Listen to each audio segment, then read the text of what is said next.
Demain, il est accroché à une falaise, il lui reste un bras comme ça, un bras posé. Et je suis là, savoir si je le sauve ou pas. Je le sauve pas.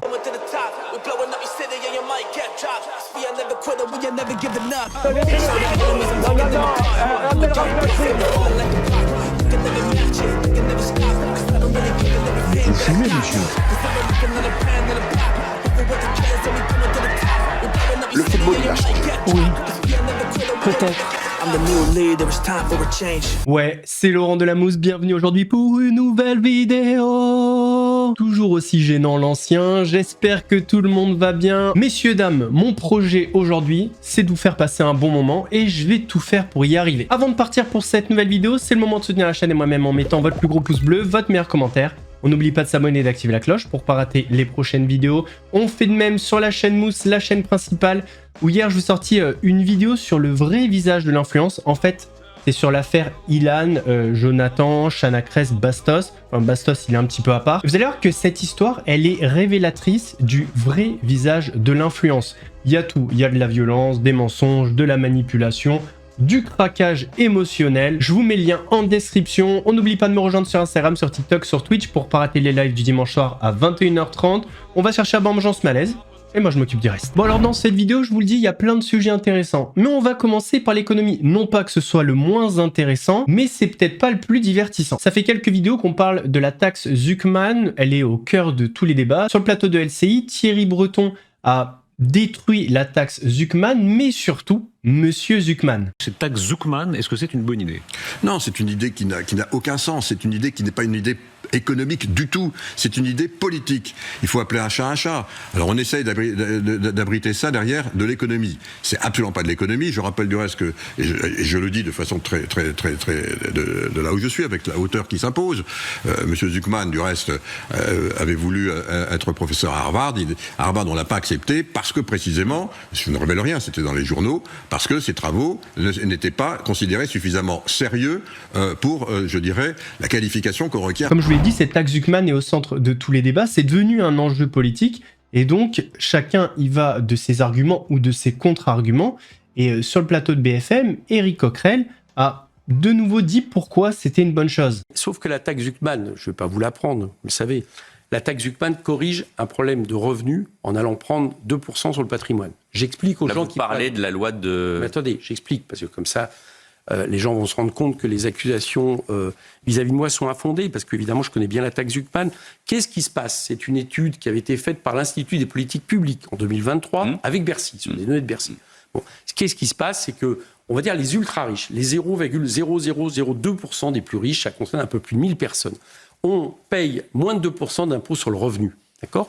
Et quand on va chercher dans le détail, on s'aperçoit qu'en réalité, ils ont transféré, parce que les revenus du capital sont moins imposés, ils ont transféré le revenu personnel en patrimoine, dont 90% en réalité sont des actifs financiers. Je n'ai pas dit que c'était illégal. Mais le problème, c'est que tous les gens, vous me parliez tout à l'heure de pression fiscale, personne ne comprendra dans ce pays que les milliardaires, pour aller plus vite et un peu plus largement, payent, par exemple, sont taxés globalement, au niveau de leur revenu personnel et professionnel, à 27%. Sauf quand ils créent de la croissance. Les 0,1% des plus riches qui sont à l'impôt sur le revenu, laissez-moi finir, sont taxés à 46%. Donc, il faut bien rectifier ça. Et pour rectifier ça, puisqu'il y a eu un transfert vers le patrimoine, de leurs revenus, eh bien, il faut aller taxer à 2%. C'est pas beaucoup, 2%. Ah bah si, ça dépend du montant. Ça dépend du montant. Quand des gens payent 2% de 100 euros, c'est 2% de 100 euros, mais 2% Quand on est arrivé à un système où des ultra-riches ne sont plus imposés globalement, taxés globalement, qu'à 27%, alors que la plupart des Français sont taxés plus. La plupart des ultra-riches sont... On a entendu Thierry Breton, qui est chef d'entreprise et ancien commissaire européen. On a entendu Éric Coquerel, qui est député pour la France Insoumise. Mais c'est vrai que concernant la fiscalité, on n'a pas trop entendu des candidats aux prochaines présidentielles. Eh bien, c'est fait puisque Marine Le Pen est arrivée avec une proposition. Nous avons, nous, une autre proposition que nous avons effectuée à plusieurs reprises qui permet de préserver la résidence principale ou unique, qui est un concept que nous avons inventé, parce que parfois on a une résidence unique, mais dans laquelle on ne vit pas, qui n'est pas sa résidence principale, de protéger les biens professionnels et d'exonérer 75% de la détention des parts de PME et d'ETI. Ça s'appelle l'impôt sur la fortune financière. Et encore une fois, ça permet... Donc vous êtes pour un nouvel impôt? Oui, mais je pense que l'ensemble, je pense que il n'est pas anormal que ceux qui sont les plus riches dans notre pays participent au règlement. Je reprécise que c'est pas parce que je montre une vidéo de Marine Le Pen que je vote Marine Le Pen, que je partage ses idées. C'est juste le principe des vidéos d'actualité. Je préfère le repréciser parce que certains respirent l'intelligence, mais on le souffle court. Petite transition, on va se détendre alors que des passagers faisaient le vol Paris-Ajaccio. Le pilote a dû tourner près d'1 heure au-dessus de l'aéroport Napoléon Bonaparte pour une raison bien précise et assez étonnante. Le contrôleur aérien se faisait une petite sieste. Ils sont à l'assaut de la tour d'Ajaccio pour savoir ce qui s'y passe. Des feuilletons d'Ectonavon. Gendarmes qui vont également monter dans la tour. On n'a toujours pas de nouvelles des pompiers. On n'a aucune idée de ce qui se passe là-bas. Nous sommes pour votre patience. Et apparemment, c'était endormi et qui a fini par se réveiller. Donc, nous allons pouvoir faire notre approche le temps de nettoyer tout ça. Nous allons pouvoir faire l'approche. Merci pour votre patience. Et désolé pour les...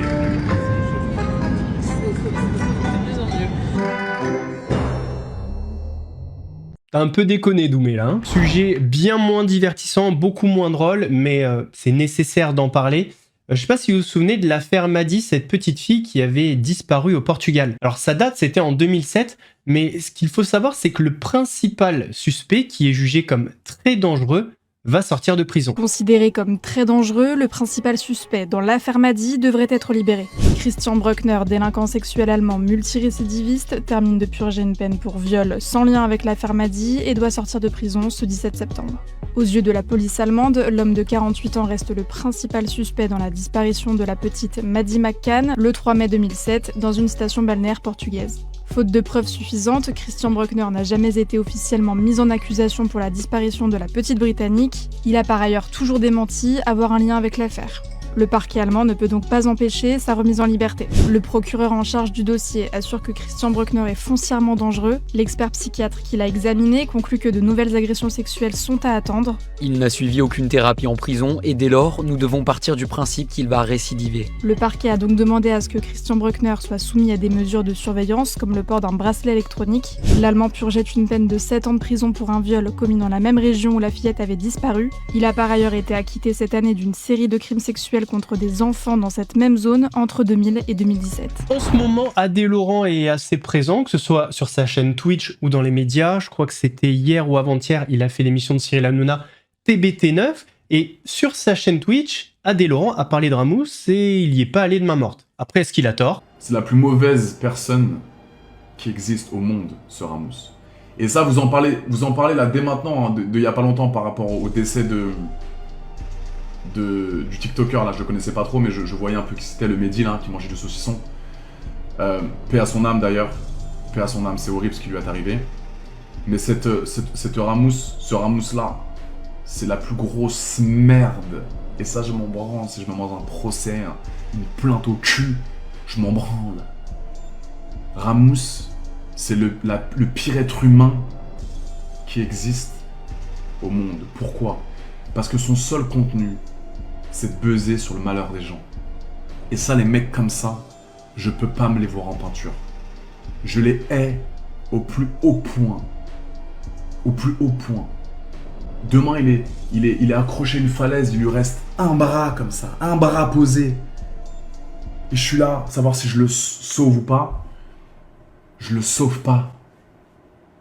Je le laisse tomber de la falaise. Il y a 10 mois, une plainte pour harcèlement sexuel avait été déposée à l'encontre de Slimane, le vainqueur de l'édition 2016 de l'émission The Voice. Une enquête préliminaire pour harcèlement sexuel est ouverte après la plainte déposée contre le chanteur Slimane. Comme nous le révélions le 29 octobre sur notre site, le chanteur de 35 ans, vainqueur de l'émission The Voice en 2016, est accusé de harcèlement sexuel par l'un des anciens techniciens de sa tournée. La plainte a été déposée dans le département de la Loire, où ont eu lieu les faits présumés, dans la nuit du 17 au 18 décembre 2023, après un concert au Zénith. Un document remis à la justice, que nous avons pu consulter, comporte tout le récit de la soirée. Le plaignant raconte avoir été bloqué contre un mur par l'artiste lors d'une fête après le concert. Il lui aurait imposé une étreinte avant de lui faire savoir son envie d'avoir une relation sexuelle. Malgré le refus de son interlocuteur, le chanteur aurait insisté pendant plusieurs heures en envoyant des messages, des photos et des vidéos via WhatsApp. Ces images et les captures d'écran des messages figurent d'ailleurs dans la plainte. Quant aux vidéos rassemblées sur une clé USB, elles ont été déposées auprès du parquet.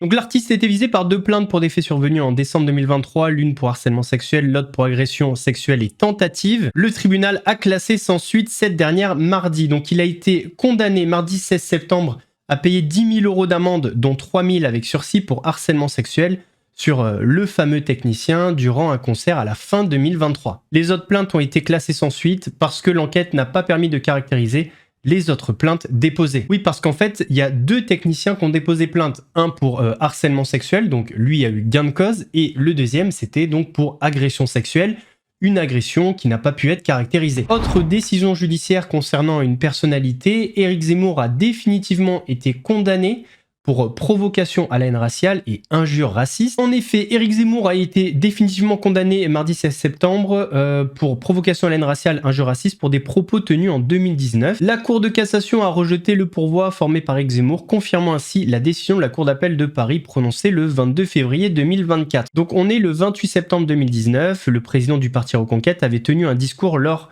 d'une convention de la droite qui se tenait à Paris, organisée par des proches de Marion Maréchal Le Pen. À cette occasion, il avait évoqué les immigrés colonisateurs et une islamisation de la rue et avait décrit le voile et la djellaba comme les uniformes d'une armée d'occupation. Le tribunal correctionnel avait condamné une première fois Éric Zemmour en 2020 avant une relaxe par la cour d'appel. En février 2023, la cour de cassation cassait ce jugement et renvoyait le dossier devant la cour d'appel de Paris qui a ensuite condamné Éric Zemmour en février 2024 à 15 000 € d'amende pour provocation publique à la haine ou à la violence, ainsi que pour injure publique à raison de l'origine, de l'ethnie, de la nation, de la race ou de la religion. Éric Zemmour avait donc tenté un pourvoi en cassation, mais il a été définitivement condamné dans cette affaire. Il y a 2 jours dans l'émission TBT9, il y a une séquence qui a pas mal fait réagir, qui a provoqué un peu la gêne sur le plateau. Michel Marie a enchaîné des propos qui ont jeté un petit malaise sur le plateau et dans le public. Il prend congé donc du couple de retraités en serrant la main, en disant au revoir.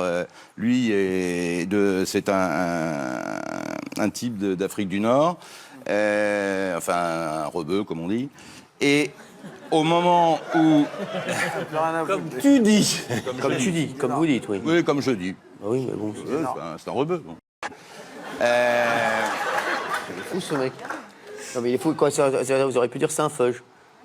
C'est un rebeu, Oui, enfin là en l'occurrence c'est pas un feuge, c'est un rebeu. Un maghrébin. Un maghrébin. Maghrébin. Voilà, très bien. Ceci étant dit, donc il prend congé de ce couple. Qu'est-ce qu'il y a Benaïm, qu'est-ce qu'il y a? Non mais la précision m'a fait rire quoi. Je ne reconnais plus, moi aussi. Oui. Non, mais poursuivez. Je risque de perdre le fil. Bah oui. Il prend congé donc de ce couple de retraités et au moment où il ouvre la porte, à ce moment-là, 2 Africains. Désolé. Si tu racontes une histoire drôle, dis-le. Hein. C'est une histoire drôle, dis-le. Le gars, on dirait qu'il est dans la grosse rigolade. Non, mais il est fou ce mec. Non, mais c'est pas drôle. C'est pas drôle parce que les deux individus, les 2 blacks, rentrent, bousculent le monsieur, le retraité. Immédiatement, l'attache, le saucissonne, ils saucissonnent le couple. Et là, ils vont rester jusqu'à 6 h du matin. Et là, c'est beaucoup moins drôle. Ils vont rester jusqu'à 6 h du matin où ils vont absolument fouiller toute la maison, voler tout ce qu'ils peuvent voler, maroquinerie, bijoux, liquides, etc., etc. Et d'ailleurs, en parlant de gênance, en parlant de malaise, Léa Salamé a réalisé une performance presque majuscule avec une invitée qui se fait plutôt rare sur les plateaux, Marion Cotillard. Pas sûr qu'elle revienne de sitôt face à Léa Salamé. Dans quelques semaines sortira Karma, le nouveau film de Guillaume Canet. C'est votre 6e film. Quelques semaines? Eh oui, ça sort en octobre, je crois, non? Non, ça sort dans 1 an. Ça sort dans un an? Ah oui. J'ai lu ça en octobre. Non, je pense que c'est en octobre 2026. Ouais.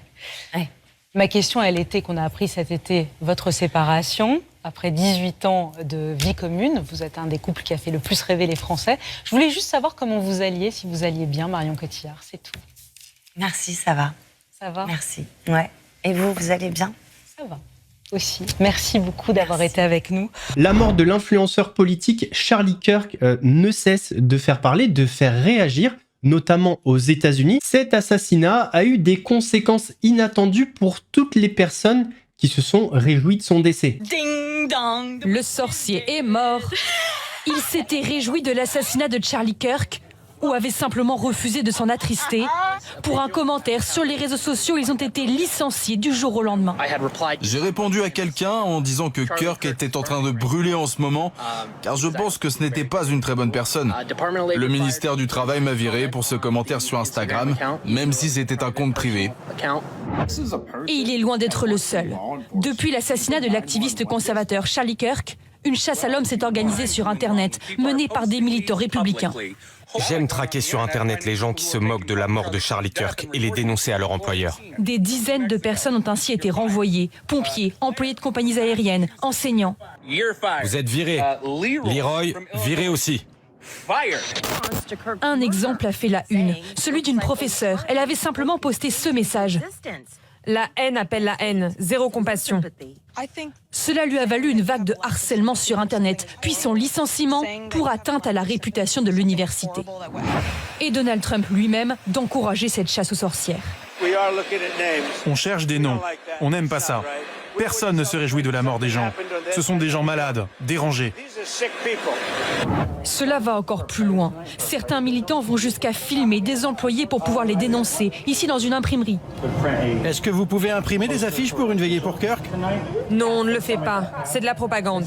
La vidéo est devenue virale. Pour leur réponse, les salariés ont été renvoyés. Bien qu'ils fassent polémique, ces licenciements sont a priori légaux, car ici aux États-Unis, un employeur peut renvoyer un salarié à n'importe quel moment et pour à peu près n'importe quelle raison. Justement, vendredi, sur la chaîne principale, la chaîne Mousse, on parlera aussi de l'assassinat de Charlie Kirk. Alors, pas vraiment de l'assassinat en soi, mais des conséquences que ça a eu en France, notamment sur les réseaux sociaux. Entre harcèlement, menaces de mort, vous allez voir que l'histoire est allée très loin, notamment pour certains influenceurs bien connus, comme Régé le Gorilla. Ilan Castronovo est dans la sauce en ce moment, par rapport à la bagarre avec Jonathan, mais également parce qu'il a montré son PAF, qui est sa grande amie et qui travaille dans une radio, Magali Berda. On se rappelle que sa nouvelle émission, c'est On ne vit pas dans la même France, et le but c'est de mettre face à face des influenceurs en 5 candidats de télé-réalité et des politiques, mais elle va quand même pas parler de l'histoire du PAF devant une députée ou un député. Eh ben si. Tu as été prise à partie sur les réseaux. Tu as été prise à partie sur les réseaux sociaux, d'accord? Okay, ouais. Avec Greg qui rigolait, qui te disait qu'il t'avait petit oiseau. Ouais. Et donc toi, tu as rien trouvé de mieux que de montrer ton oiseau pour prouver. Qu'est-ce que c'est ce besoin de prouver sur les réseaux sociaux? Non, mais tu sais, c'est un ensemble de choses. J'ai eu un week-end difficile, j'étais en tempête émotionnelle. Et en 2025, c'est OK. Tu comprends? Non, je comprends pas. Il y a eu une succession d'actions dans ma vie qui a fait que voilà, j'ai craqué. En fait, je supporte plus. Mais est-ce que tu regrettes d'avoir fait ça? Bah non. Attendez, parce que là, on parle de ce que tu as fait, tempête émotionnelle, je l'entends. Mais les gens qui te suivent, il y a des jeunes aussi sur les réseaux sociaux. Parce que il y a des jeunes, il y a des femmes, il y a des gens qui n'ont pas forcément envie de voir ça. Tu vois, moi personnellement, ma fille, elle m'a appelé, elle m'a dit maman, t'as vu le truc d'Ilan? Je te cache pas que ça m'a mis très mal à l'aise. Bah ouais, mais personne n'est forcé d'aller regarder. C'est la curiosité humaine d'aller voir. Oui, mais il y a des algorithmes. Alors ok, mais il y a des algorithmes qui font tourner les vidéos. Ouais. C'est-à-dire que des fois, j'ai pas envie de tomber dessus et puis je tombe dessus. Bah non, l'algorithme, il te met en avant ce que tu aimes regarder. Donc si tu tombes sur moi tout nu, c'est que t'as peut-être regardé. Si j'ai l'habitude de regarder tes réseaux, il va forcément me mettre aussi en avant tes contenus. Alors non, je vais te dire un truc. Moi, j'ai posté cette vidéo sur Twitter, donc X. J'ai mis la vidéo en plus de 18. Ok. Donc ça veut dire que toi tu l'as posté que sur Twitter la vidéo? Ouais, que sur Twitter. Bah de toute façon c'est le seul réseau où tu peux la mettre parce que sinon ça saute direct. Donc t'as fait exprès de la mettre sur Twitter parce que sur Twitter t'étais sûr qu'il l'enlèverait pas? Bah oui, sur Twitter c'est la guerre, donc tu peux faire ce que tu veux. Si vous me dites Ilan, écoute, on aimerait faire un programme de sensibilisation où on va te dire des choses à faire, à dire en accord avec toi, etc. Pour nos jeunes, pour nos vieux et pour les personnes qui sont comme moi dans le bon âge. Je serais d'accord avec vous. Je vous dirais, ok, il n'y a pas de souci, qu'est-ce que vous voulez que je fasse? Moi, je suis chaud, on travaille ensemble et on éduque nos jeunes. Qu'est-ce que vous pensez de cette proposition, Dylan, madame la députée? Moi, il y a plein de choses que je peux partager, mais je reviens quand même sur la liberté d'expression. La liberté d'expression en France, c'est pas la liberté de tout dire et de dire n'importe quoi. Il y a des choses qu'on n'a pas le droit. On n'a pas le droit d'inciter à la haine, on n'a pas le droit... Enfin, il y a quand même un certain nombre de règles. L'exhibitionnisme. Bah voilà, c'est un délit. Messieurs, dames, on arrive à la fin de cette vidéo. J'espère qu'elle vous a plu. Si c'est le cas, votre plus gros pouce bleu, votre meilleur commentaire. On n'oublie pas de s'abonner et d'activer la cloche pour pas rater les prochaines vidéos. On fait de même sur la chaîne Mousse, la chaîne principale, où hier je vous ai sorti une vidéo qui va vous plaire. Le lien est en description. On me rejoint sur Instagram, sur TikTok, sur Twitch pour pas rater les lives du dimanche soir à 21h30. J'ai plus de souffle, je me fais trop vieux et je fume même pas, c'est ça le pire. Nous, on se donne rendez-vous demain pour une nouvelle vidéo actu. En attendant, prenez soin de vous. Laurent de la Mousse vous salue. Ça part en chanson. C'est parti.